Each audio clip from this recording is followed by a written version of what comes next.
Assalamualaikum, perkenalkan saya Eka Nindes Rizky Burki dengan NIM 1107620007 kelas A PGSD 2020 Universitas Negeri Jakarta. Video ini dibuat untuk memenuhi tugas akhir mata kuliah Dasar-Dasar Ilmu Hukum dan Ketatanegaraan dosen pengampu Dr. Nina Nurhasana, MPD.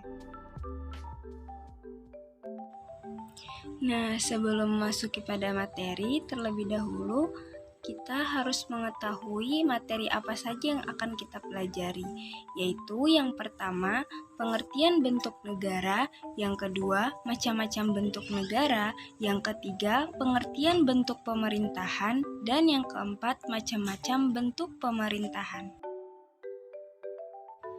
Kemudian, apakah bentuk negara itu?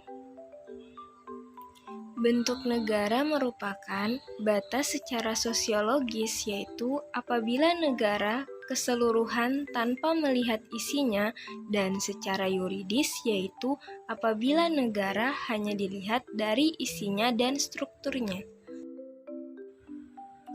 Selanjutnya, macam-macam bentuk negara. Yang pertama, negara kesatuan. Dalam negara kesatuan, kedaulatan negara bersifat tunggal, dan di dalamnya tidak terdapat negara bagian. Negara kesatuan menempatkan pemerintah pusat sebagai otoritas tertinggi, sementara wilayah-wilayah administratif di bawahnya hanya menjalankan kekuasaan yang dipilih oleh pemerintah pusat untuk didelegasikan. Contoh negara yang memiliki bentuk kesatuan seperti Spanyol, Brunei Darussalam, dan Indonesia. Selanjutnya, negara serikat atau federal. Kedaulatan di negara serikat atau federal berasal dari negara bagian, di mana sebagian kedaulatan tersebut diserahkan kepada negara federal, sehingga pada hakikatnya kedaulatan berada pada negara bagian. Contoh negara yang berbentuk serikat seperti Amerika Serikat, India, dan Jerman. Selanjutnya, apakah bentuk pemerintahan itu?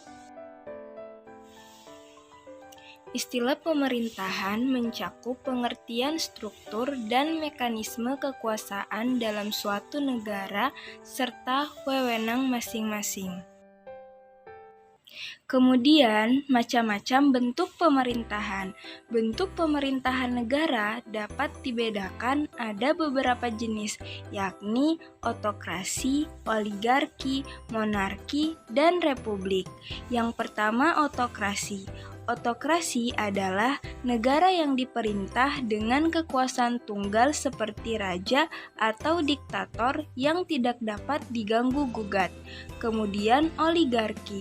Menurut Kamus Besar Bahasa Indonesia atau KBBI, oligarki adalah pemerintahan yang dijalankan oleh beberapa orang yang berkuasa dari golongan atau kelompok tertentu.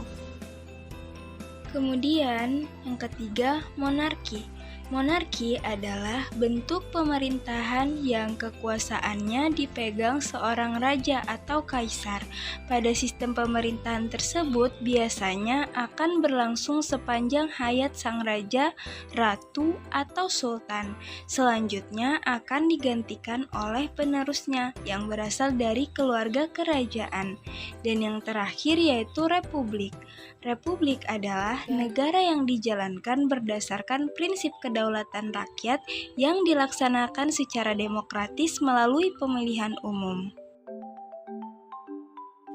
Untuk Indonesia sendiri, pada pasal 1 ayat 1 Undang-Undang Dasar 1945, negara Indonesia ialah negara kesatuan yang berbentuk republik.